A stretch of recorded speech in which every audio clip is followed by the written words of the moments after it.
ये ओशो की नादानी नंबर 2 है। पहले भी ओशो पर मैंने एक वीडियो बनाया था, उसको आप देख लीजिएगा, उसका लिंक आपको ऊपर यहाँ आई में मिल जाएगा। वो कुछ कह रहे हैं, पहले उनकी ये क्लिप सुन लें कि क्या सोचते थे ओशो और जीवन और मृत्यु के बारे में। तो ये क्लिप पहले उनकी आप सुने, उसके बाद में फिर उसकी समीक्षा करते हैं। उठे रोज सुबह, चले वही रोटी कमाने, सांझ फिर आके सो गए, सुबह फिर उठे, फिर चले रोटी कमाने। ऐसे ही आते जाते एक दिन समाप्त हो गए। पाया क्या? उपलब्धि क्या थी? हाथ क्या लगा? मृत्यु में जो बच सके वही सार्थक है। ये मेरी सार्थक की परिभाषा है।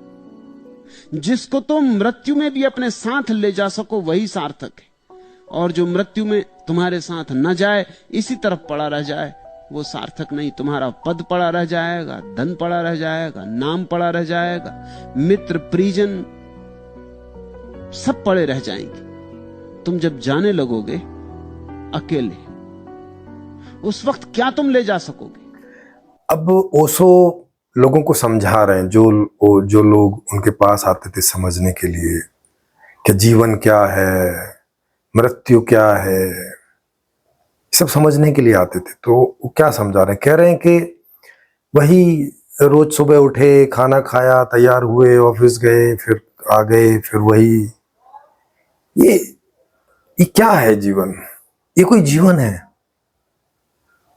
अच्छा, फिर तो कैसे जाने के कौन सा जीवन होता है? तो क्या स्टैंडर्ड दे रहे हैं वो, क्या एक मापदंड दे रहे हैं? कह रहे हैं कि मृत्यु में जिसे आप साथ ना ले जा सको, अपनी मृत्यु में जिन भी चीजों को आप साथ ना ले जा सको, या जिन भी बातों को आप साथ ना ले जा सको, वो सब निरर्थक है। वो कोई सार्थक नहीं है। केवल वही चीज सार्थक है जो मरने के बाद भी आपके साथ जाएगी। अब थोड़ा सा समझें कि मृत्यु में जो बच सके, जो मृत्यु में नहीं बचा, वो सब निरर्थक है, सब बेकार है, सब व्यर्थ है। आपने जो जाना, जो किया, जो भोगा, सब व्यर्थ है। मृत्यु में जो आपके साथ जा सके। अब थोड़ा सा सोचिए कि जीवन हम यहां जी रहे हैं। हमें जीवन में ये सवाल उठता है कि भाई ये जीवन क्या? पहला सवाल तो जीवन के बारे में उठता है कि ये हमारा यहाँ जन्म ही क्यों हुआ है, हम सोचते समझते क्यों हैं, ऐसे हमारे हाथ पैर ऐसे क्यों हैं, हमारी ऐसी बॉडी क्यों है, हमारी ऐसी चाहतें क्यों हैं। पहले तो आदमी अपने आप को समझने की इच्छा करेगा, फिर उसमें मृत्यु एक कदम है, जो एक आखिरी कदम है, तब फिर उसकी बात करेगा।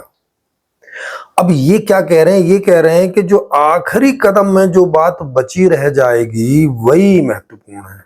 बताओ, मतलब पूरा जीवन जो आप करेंगे वो महत्वपूर्ण नहीं है इनके लिए। पूरे जीवन में जन्म से लेके और मरने तक, मान लो आदमी 90 या 100 साल का मरता है, तो ये जो 90-100 साल आप जो जीवन जियोगे, इसका कोई महत्व नहीं है उसके के लिए, वो निरर्थक है। आप कितने दुखी हुए, कितने सुखी हुए, आपने क्या जाना, आपने क्या भोगा, आपने क्या किया, आपने, वो कोई मतलब का नहीं है इनके लिए। आप सोचिए, इस सब में केवल उतना सा मतलब का है कि जो कुछ मृत्यु में बच सके। अब मृत्यु में क्या बचता है? कुछ नहीं बचता। मृत्यु का मतलब ही है कि मर गया। आप थोड़ा सा समझिए। जब आप मर गए, आपकी मृत्यु हो गई, तो मृत्यु का मतलब ही है कि जो था वो मर गया। कौन? यही जो भोगता था, जो करता था, जो ज्ञाता था, जो ये प्रश्न करता था कि जीवन क्या है, मृत्यु क्या है, या ये सब विश्व ब्रह्मांड क्या है, या विश्व ब्रह्मांड की वस्तुएं क्या हैं?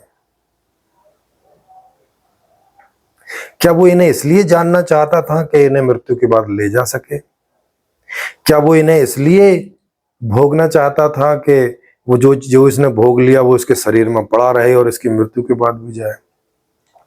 क्या उसने कोई काम इसलिए किया कि जो वो कर रहा है वो उसके साथ कुछ जाना चाहिए, यहां नहीं रहना चाहिए? मृत्यु का मतलब ही है कि जब मैं मर गया, और ऐसा अनुभव भी है कि हमें पीछे की कोई स्मृति नहीं है, हमारा कोई ऐसा अनुभव नहीं है जिससे हम कह सकेंगे हम पीछे भी थे, तो आगे किस आधार पे होंगे? और जब इस जीवन में सवाल उठा रहे हैं तो इस जीवन के लिए उठा रहे हैं ना, और ये जीवन केंद्र में है तो जीवन प्रमुख हुआ ना। 100 साल, 90 साल, 100 साल हम जीवन जी रहे हैं। मृत्यु तो एक क्षण की है। मृत्यु की जो घटना होगी वो वैसे ही एक क्षण की है जैसे जन्म की घटना एक क्षण की होगी। लेकिन बीच में जो 90 से 100 साल का जीवन है, प्रमुख तो ये हुआ ना, जन्म होने के बाद हमें होश होता है और मृत्यु पर हमारा होश चला जाता है। तो जीवन तो ये हुआ ना जो होश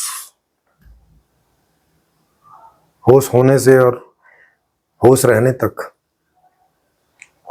उतने में ही हम सवाल पूछते हैं, उतने में ही हम जानना चाहते हैं। तो प्रमुख तो ये हुआ। और हम अपने जीवन में क्या चाहते हैं भाई? सुखी रहना चाहते हैं। क्या अंदर से इससे अलग और कोई इच्छा आती है? क्योंकि हमें विभिन्न प्रकार की चीजों में हमें सुख मिलता है। जैसे कभी कोई जानने में सुख मिलता है, कभी कुछ करने से सुख मिलता है, कभी कुछ भोगने से सुख मिलता है, थक गए तो आराम करने से सुख मिलता है, एक चीज से बोर हो गए तो दूसरी चीज करने में सुख मिलता है, एक जगह से बोर हो गए तो दूसरी जगह जाने के लिए होता है, एक संबंध में बोर हो गए तो दूसरे संबंध में रुचि पैदा होती है। माने ये सब ऐसे ही चलता रहता है, निरंतर परिवर्तनशीलता, क्योंकि पूरा जगत ही परिवर्तनशीलता के नियम पे बना हुआ है। यहाँ सब कुछ बदलता ही रहता है।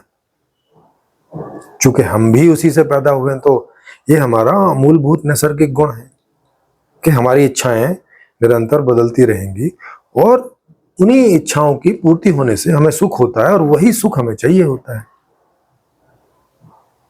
ऐसी कौन सी इच्छा होती है कि हमें कुछ मरने के बाद भी लेके जाना है? ऐसी इच्छा कहाँ पैदा होती है? ऐसी इच्छा तो ये कुछ नादान दार्शनिक हमारे अंदर ऐसी बोल बोल के पैदा कर जाते हैं, ऐसे भ्रम में कि भाई ओशो जैसा आदमी कुछ कह रहा है तो ऐसा होता होगा कि मरने के बाद भी कुछ लेके जाते होंगे, कि हम कोई धरती प्लानेट उठा के ले जाएंगे, कि कोई नॉलेज ले जाएंगे, कि कुछ ले जाएंगे। अरे भैया ऐसे कुछ ले जाने की बात होती तो वो होती ना हमारे अंदर, ऐसा सिस्टम होता ना फिर इस ब्रह्मांड में। तो महज पूरी कहानी जन्म से लेके और मृत्यु तक की है।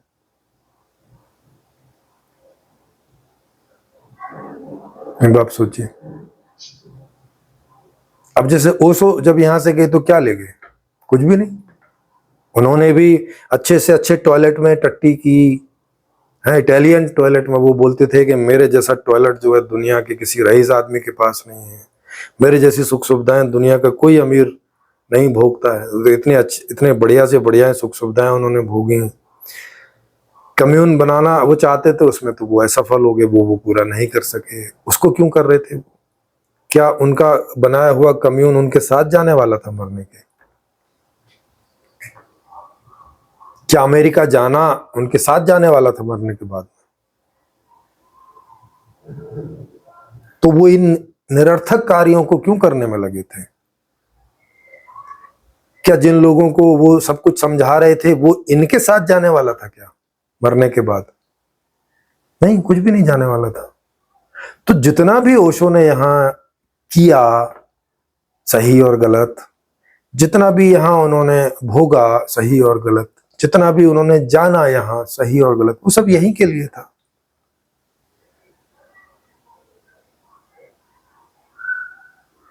तो क्या वो पूरे जीवन निरर्थक ही जीते रहे, व्यर्थ ही जीते रहे? अमेरिका में वो गए एक इतना बड़ा अपना सपना लेके, कि वो वहाँ 10,000 बुद्धों को जो है उनका निर्माण कर लेंगे, एक कम्यून बनाएंगे बड़ा सा। और वहाँ उनकी क्या गति हुई, और उन्हीं के जो इनर सर्कल था, जो उनके सबसे नजदीक लोग थे, वो उनको बुद्धा तो छोड़ो, एक जैसे कोई आदमी जैसा बोलते हैं वैसा भी नहीं बना सके, जैसा उनकी परिभाषा में था आदमी टाइप का। तो क्या वो सारे जीवन निरर्थक ही काम करते रहे? क्यों करते रहे फिर वो, अगर उन्हें ऐसी समझ थी? अगर उन्हें ऐसी समझ थी कि हमें केवल वही काम सार्थक हैं जिन्हें हम मृत्यु में अपने साथ ले जा सकें, इनमें से तो कोई भी मृत्यु में उनके साथ नहीं जाने वाला था। तो ये दोहरा मापदंड है, ये इसको दो मुहा व्यक्तित्व कहते हैं। और इस प्रकार का व्यक्तित्व जो है वो जब आदमी किन्हीं गलत व्यवस्थाओं में जीता है और विकृत हो जाता है और ढंग से कोई ज्ञान उसको प्राप्त नहीं होता, तो इस तरह का व्यक्तित्व उसका हो जाता है। ऐसी दो मुही बातें, दो मुही, तीन मुही, चार मुही, इस तरह की वो बातें करने लगता है, इस तरह की नादानियां वो समाज में जो है बताने लगता है। और मुद्दा इतना सा ही होता है कि उन्हें A1 क्लास की सुविधा चाहिए, A1 क्लास का टॉयलेट चाहिए, A1 क्लास की गाड़ियां चाहिए, A1 क्लास की जिंदगी चाहिए, इतना ही होता है। मुख्य तो यही था, किया भी उन्होंने यही सारे जीवन। जब भी उनके पास रिसोर्सेज आने लगे, संसाधन आने लगे, तो सबसे पहले उन्होंने अपनी लाइफ स्टाइल को जो है अमीरों के जैसा किया। मुख्य तो वही था, प्रमुख तो वही था, बस उसको वो बता नहीं रहे थे। एक तरफ वो उसको ऐसा भी बोल रहे थे कि नहीं नहीं, ये प्रमुख नहीं है, ये तो आप मुझे देते जाओ, ये प्रमुख नहीं है। अब प्रमुख क्या था? होश पैदा करो। क्या करेंगे उस होश का? होश तो जब पैदा हुए, सांस चलनी प्रारंभ हुई, होश तो आ गया ना। अब किस चीज का होश करें? अब तो जीवन में जो इच्छाएं पैदा हो रही हैं उन्हें पूरी करने की बात रह जाती है। अदरवाइज तो और जीवन में क्या है इसके अलावा? क्या होश पैदा करे? किस बात के लिए होश पैदा करे? ओशो ने किस बात के लिए होश पैदा किया? सारे जीवन वो किस बात के लिए होश करते रहे? इसी बात के लिए कि उनका लाइफ स्टाइल नंबर 1 होना चाहिए। और वास्तविकता वही थी, लेकिन वो समझ नहीं सके अपने अनकॉन्शियस को, अपने अचेतन को, अपने अवचेतन को वो समझ नहीं सके। करते तो वही रहे वो पूरे जीवन कि कैसे वो ज्यादा से ज्यादा सुखी रह सके, करते तो वही रहे, लेकिन चूंकि समझ नहीं सके और बहुत सारे उन्होंने दर्शन पीछे के सब पढ़े, बुद्ध का दर्शन, भारत के 6 दर्शन, विश्व के दर्शन, जैन दर्शन, ये सब पढ़े और पढ़ के वो ऐसे अंदर इस तरह से पूरी तरह से कंफ्यूज हो गए कि क्या सही है और क्या गलत है, इस निर्णय पर पहुंच ही नहीं सके। और इतनी चेतना का स्तर उनका था नहीं कि अपने से समझें। भाई आप भी खुद जीवन हो, अपने से समझो ना क्या सही और क्या गलत है। तो वो अपने से कभी समझ भी नहीं सके और सारे जीवन दूसरों के आधार से ही लोगों को समझाने का भी प्रयास करते रहे। कभी गीता के आधार से, कभी अष्टावक्र गीता के आधार से, कभी जैन ग्रंथों के आधार से, कभी बुद्ध के ग्रंथों के आधार से, कभी ईसाई धर्म ग्रंथों के आधार से, कभी कोई धर्म ग्रंथों के आधार से।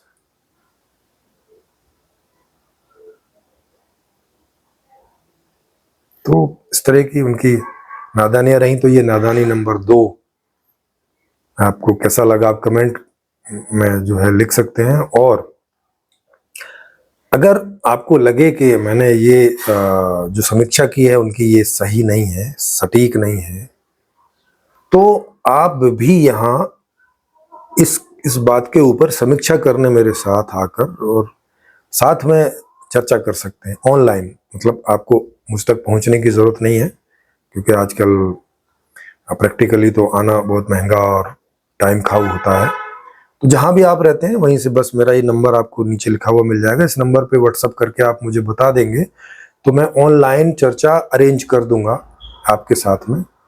और वो लाइव चर्चा होगी और भी बहुत सारे लोग उसमें भाग ले सकेंगे और लोग आपसे भी सवाल पूछ सकेंगे, मैं भी पूछूंगा। आप जो भी अपना विचार रखेंगे इस टॉपिक के बाबत, तो उसकी सुविधा भी यहाँ है ऑनलाइन ओपन मंच पे। आप जब भी चाहें, जब भी मुझे बता देंगे। जी। तो ये है। तो मैं इसी प्रकार से विभिन्न जो धर्म गुरु हैं, विभिन्न जो राजनीतिज्ञ हैं, विभिन्न जो समाज सुधारक हैं, विभिन्न जो ऐसे सब लोग हैं जो पूरे समाज को कहीं ना कहीं प्रभावित करते हैं अच्छे या बुरे तरीके से, तो उन पर जब भी कोई बात मुझ तक पहुंचेगी तो मैं उस पर अपनी समीक्षाएं ऐसे एक एक करके देता रहूँगा। और आप सबका बहुत बहुत स्वागत है उसे सुनने समझने के लिए, और अगर उसमें कोई विरोधाभास आपको दिखे तो उसको चर्चा करने के लिए भी आपका स्वागत रहेगा।